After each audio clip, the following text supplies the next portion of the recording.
Good evening student.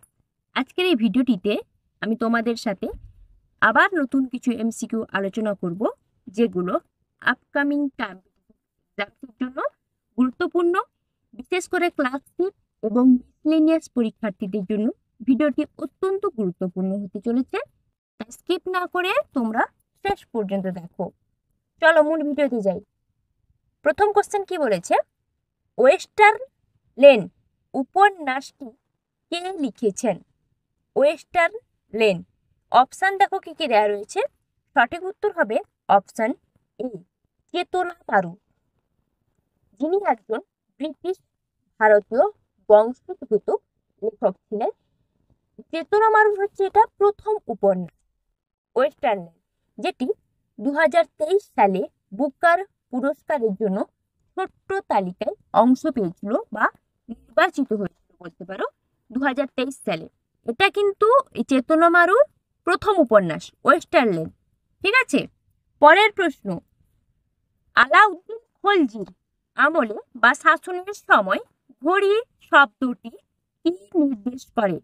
Alauddin খলজির শাসনের সময় সঠিক উত্তর হবে অপশন এ, হাউস ট্যাক্স, মানে ঘরের সম্পর্কে যে ট্যাক্স যেটা নির্বাচিত করতেন আলাউদ্দিন খলজি, যিনি খেলজি বংশের শাসক এবং সর্বশ্রেষ্ঠ সুশাসক ছিলেন বলতে পারো, যিনি দিল্লির সিংহাসনে বসে ভারতীয় উপমহাদেশের খলজি শাসন ব্যবস্থা নিয়ন্ত্রণ করতেন। তো হাউস ট্যাক্সকে ঘড়ি বলা হতো।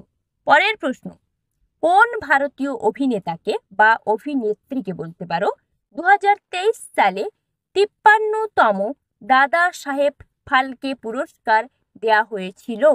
সঠিক উত্তর হবে অপশন সি, ওয়াহিদা রহমান, যিনি বর্তমানে একজন প্রবীণ বলিউড অভিনেত্রী, যিনি খুব একজন সফল বলিউড অভিনেত্রী।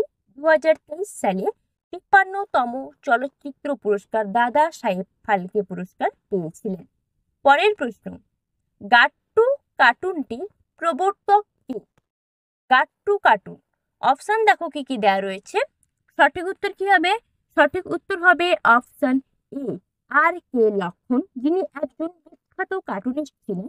উনি 1954 সালে গাট্টু কার্টুনটি প্রবর্তন করেছিলেন, যেটা মূলত এশিয়ান পেইন্টসের জন্য ব্যবহার করা হতো। এবং এই গাট্টু কার্টুনটি এতটাই জনপ্রিয় হয়ে উঠেছিল যে এই কার্টুনটির প্রবর্তনের পরে এশিয়ান পেইন্টসের বিক্রি দ্বিগুণ বেড়ে গিয়েছিল। ঠিক আছে, যেটা আর কে লক্ষ্মণ প্রবর্তন করেছে। পরের প্রশ্ন, চোল প্রশাসনে সময়া বলতে কি বোঝায়? চোল প্রশাসনে অপশন দেখো কি কি দেওয়া রয়েছে। সময়া বলতে বোঝায় হচ্ছে অপশন এ, কর্পোরেট সংস্থা। কর্পোরেট সংস্থা হচ্ছে মূলত একটা আইনি ব্যবস্থা বলতে পারো।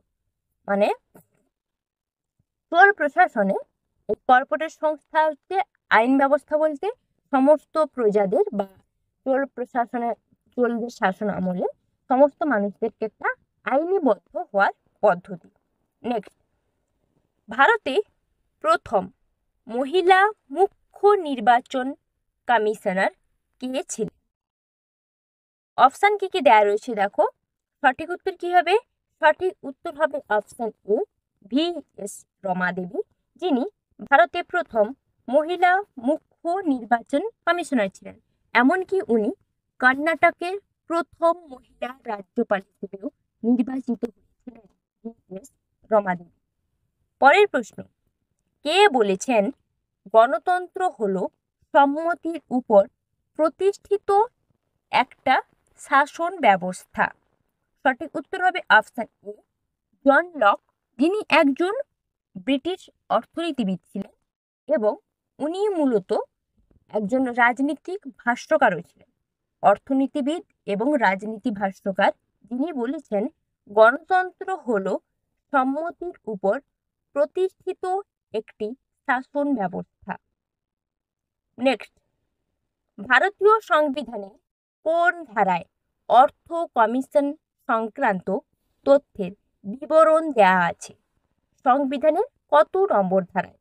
সঠিক উত্তর হবে অপশন সি, 280 নম্বর ধারায় অর্থ কমিশন সংক্রান্ত তথ্যের বিবরণ দেওয়া রয়েছে।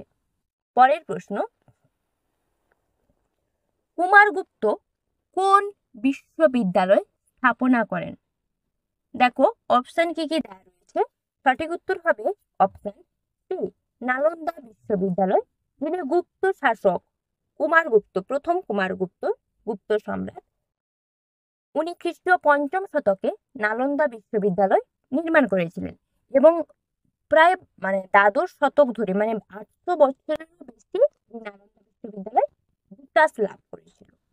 ঠিক আছে, পরের প্রশ্ন যাব। কে ভারতে শক শাসক ছিলেন? শক শাসক ভারতে, অপশন যেগুলো দেওয়া রয়েছে তার মধ্যে একজন শক শাসক কে ছিলেন? সঠিক উত্তর হবে অপশন বি, রুদ্রদমন। উনি একজন শক শাসক ছিলেন। ঠিক আছে, রুদ্রদমন। আচ্ছা, পরের প্রশ্নে চলে যাব। কি রয়েছে? মেসোপটেমিয়ানরা যে ফলকের উপর লিখিত তা কিসের তৈরি? মেসোপটেমিয়ানরা বা মেসোপটেমিয়ান বলতে পারো।